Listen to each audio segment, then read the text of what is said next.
Hello students and welcome back to my channel math solutions with Rose ma'am.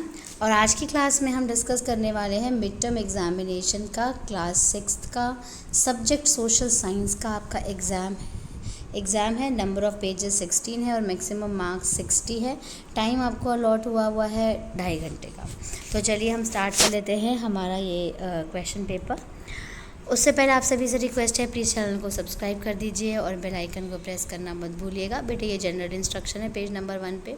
यहाँ से बहुविकल्पीय प्रश्न शुरू हो जाते हैं। ये प्रश्न नंबर 1 है, निम्नलिखित में से कौन सा एक पूरा पाषाणिक पूरा स्थल है।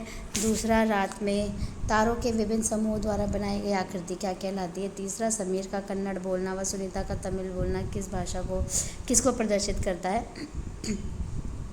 चौथा है, वेशभूषा के कारण किसी व्यक्ति को सार्वजनिक स्थल पर विशेष महत्व प्रदान करने को प्रदर्शित करता है। फिफ्थ है, गलत मिलान की पहचान कीजिए। सिक्स्थ है, एक पंचायत क्षेत्र में रहने वाले सभी वयस्कों की सभा डैश कहते हैं। सेवन्थ, ग्राम सभा का सदस्य बनने के लिए न्यूनतम आयु कितनी होनी चाहिए।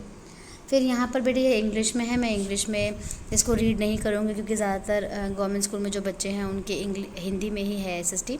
तो आप यहाँ से क्वेश्चन देख सकते हैं। ये first part, second part, third part है, फोर्थ पार्ट है ये। उसके बाद फिफ्थ, फिर सिक्स्थ, फिर सेवन्थ, उसके बाद 8th अब हिंदी में शुरू हो गया।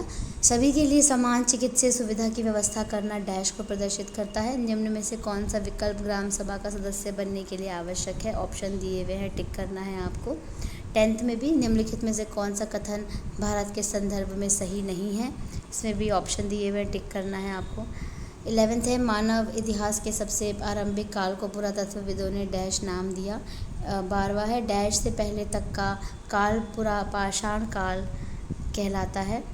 कृषि के लिए अपनाई गई सबसे प्राचीन फसल थी।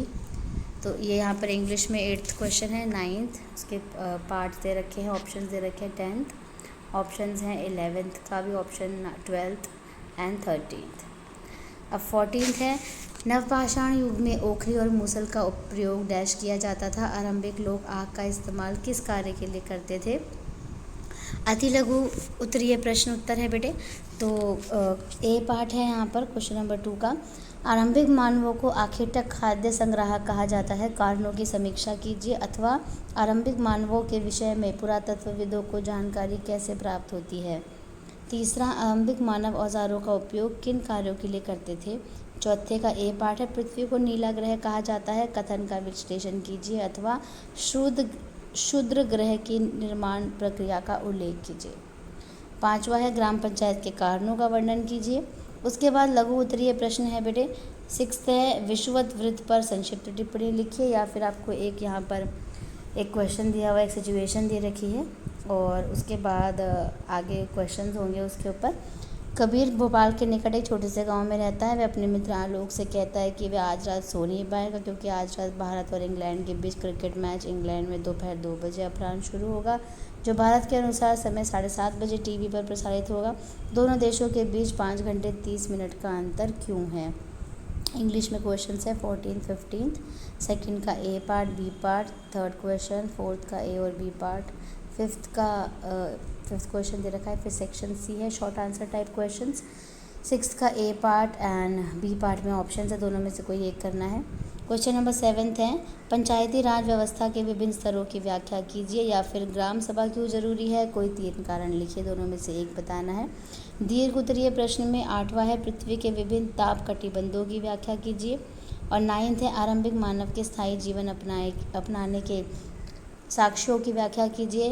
और अगला है, आखेटक खाद्य संग्राहक एक जगह ज़्यादा दिनों तक क्यों नहीं रहते थे।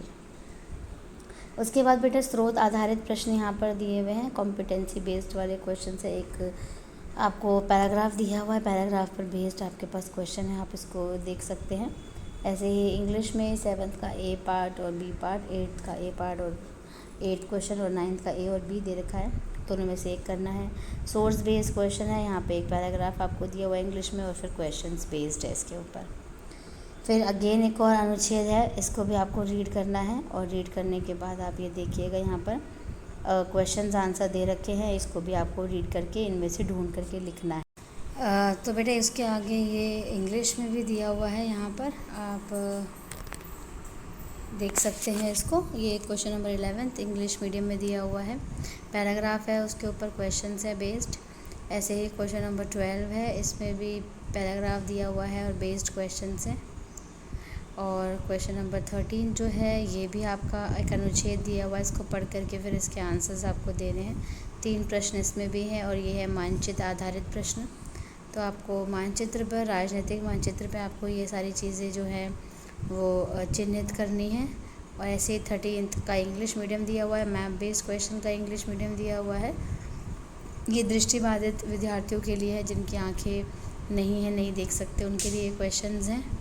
और ये इंग्लिश मीडियम में उनके लिए क्वेश्चंस हैं। और यहाँ पर ये आपका इंडिया पॉलिटिकल मैप है, जिसमें आपको वो मानचित्र को भरना था।